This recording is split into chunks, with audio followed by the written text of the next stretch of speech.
বন্ধুরা প্রথম যখন আপনি পাখিকে আদর করতে চাইবেন তখন কিন্তু পাখি অল্প অল্প আপনাকে কামড়ানোর চেষ্টা করবে, কিন্তু এই সময় ভুলেও আপনি হাতটি ঝটকা মেরে টান দিয়ে সরিয়ে নেবেন না। এতে কিন্তু পাখি আপনার হাত থেকে ভীষণ ভয় পেয়ে যাবে, আর এই হাতটি যদি ভয় পেয়ে যায় তাহলে আপনার হাত থেকে কখনো কিছু খাবেও না, আপনার হাত থেকে কোনো আদরও নেবে না। তাই হঠাৎ করে কিন্তু পাখির সামনে থেকে হাতটি সরিয়ে নেবেন না। দেখুন বন্ধুরা, পাখিকে যদি পোষ মানাতে চান তাহলে অল্প একটু কামড় কিন্তু আপনাকে খেতেই হবে। বন্ধুরা, পাখির ডানা ট্রিম করার পর পাখিকে কখনোই খাঁচায় বেশি টাইম কিন্তু বন্ধ করে রাখবেন না, এতে পাখি নিজেকে বন্দি মনে করবে।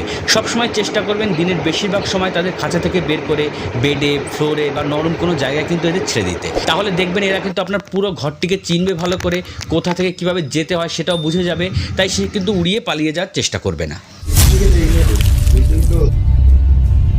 বন্ধুরা, সবসময় খেয়াল রাখবেন ঘরের কোনো জিনিস যদি হঠাৎ ফ্লোরে পড়ে আচমকা আওয়াজ হয় তাহলে কিন্তু পাখি ভীষণ